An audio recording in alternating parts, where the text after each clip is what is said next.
Nah, sumber pendanaan usaha ini ada dua. Yang pertama adalah ekuitas.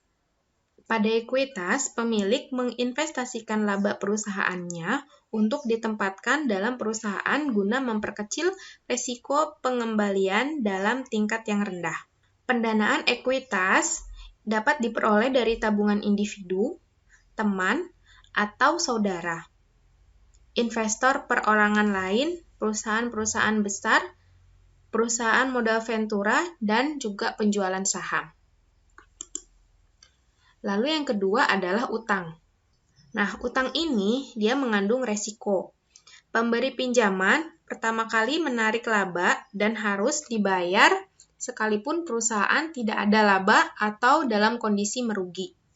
Dana utang sendiri ini dapat diperoleh dari teman atau saudara, investor perorangan lainnya, para pemasok bahan baku, pemberi pinjaman berbentuk aset, bank-bank komersial, program-program yang didukung oleh pemerintah, lembaga-lembaga keuangan swadaya masyarakat, perusahaan-perusahaan besar, dan juga perusahaan modal ventura. Adalah sumber-sumber permodalan. Yang pertama adalah dana sendiri. Lalu yang kedua adalah dana pinjaman. Dan yang terakhir adalah dana gabungan usaha atau joint. Dana sendiri. Para pengusaha ini paling sering menggunakan dana sendiri dalam memodali usahanya.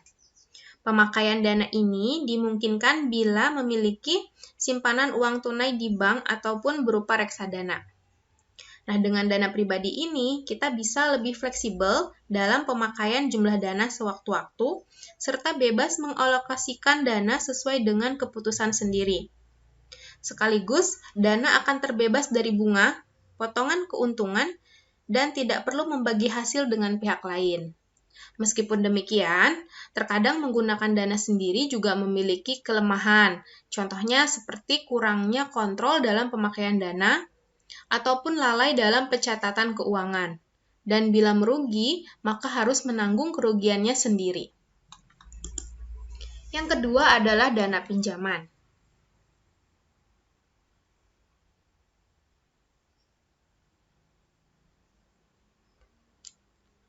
Nah, jika kita tidak memiliki simpanan atau dana pribadi, dan juga kita kekurangan dana, maka alternatif lainnya adalah dana pinjaman. Nah, ada beberapa alternatif atau beberapa macam dana pinjaman, ya terutama kredit perbankan. Nah, yang pertama itu adalah kredit usaha. Kredit usaha ini di berbagai bank ini dikemas dengan nama yang berbeda-beda. Kredit usaha diberikan sesuai dengan jenis usaha masing-masing. Biasanya, kredit usaha perbankan ini dibedakan menjadi kredit investasi dan kredit modal kerja, atau mungkin juga gabungan dari keduanya. Nah, bagi pengusaha yang hendak mengambil fasilitas kredit ini, harus mempelajari dan memenuhi persyaratan yang dibutuhkan. Nah, sangat dianjurkan untuk mencari kredit usaha pada bank yang mendukung UKM dan bank pemerintah, karena suku bunganya yang relatif rendah. Lalu yang kedua adalah kredit tanpa agunan atau KTA. Nah, beberapa lembaga perbankan ini meluncurkan program kredit tanpa agunan, yaitu kredit perorangan yang tidak menggunakan agunan sebagai jaminan untuk keperluan konsumtif.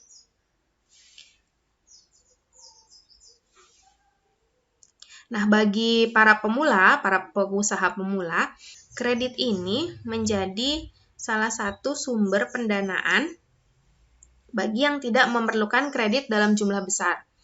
Umumnya, kredit yang diberikan berkisar 5 juta sampai 150 juta dengan jangka waktu yang beragam. Bagi yang ingin mendirikan usaha baru, mungkin akan kesulitan untuk mendapatkannya. Namun, jika Anda masih berprofesi sebagai karyawan, maka Anda bisa menggunakan profesi tersebut untuk mendapatkan kredit ini guna membangun usaha. Yang ketiga adalah kredit BPR atau Bank Perkreditan Rakyat. Fasilitas kredit dari BPR ini relatif lebih mudah persyaratan dan prosesnya dibandingkan di bank umum. BPR ini melayani orang-orang yang butuh pendanaan usaha, terutama UKM, dengan sistem dan persyaratan yang cenderung mudah. Tapi harus diingat, tingkat bunga cenderung lebih tinggi dari bank umum, dengan jangka waktu yang relatif lebih singkat. Lalu yang keempat adalah leasing atau leaseback. Leasing ini merupakan program pendanaan yang diberikan oleh suatu lembaga keuangan yang berbentuk perusahaan pendanaan, di mana pinjaman tersebut diberikan tidak berupa uang tunai, namun berupa pembelian aset bergerak perusahaan seperti kendaraan bermotor.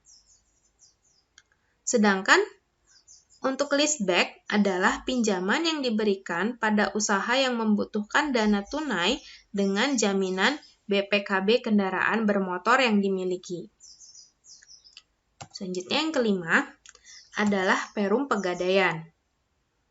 Perum Pegadaian ini merupakan suatu lembaga keuangan yang dimiliki oleh pemerintah untuk menyalurkan pinjaman dengan jaminan barang tertentu.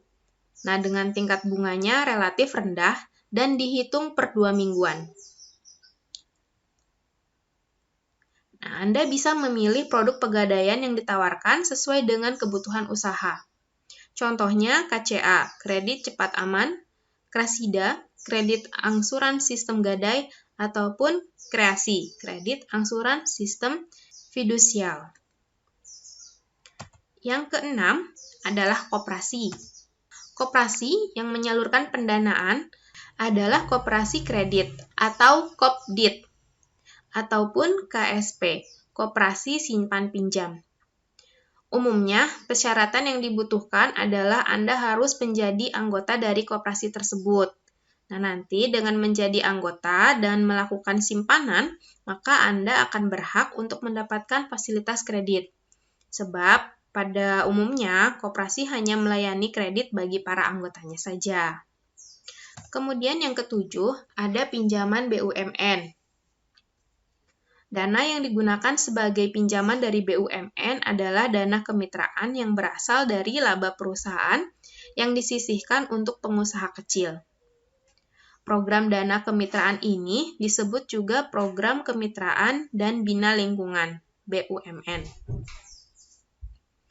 BUMN yang memiliki program kemitraan ini antara lain PT Jam Sostek, Pertamina, PT Gas Negara, dan sebagainya.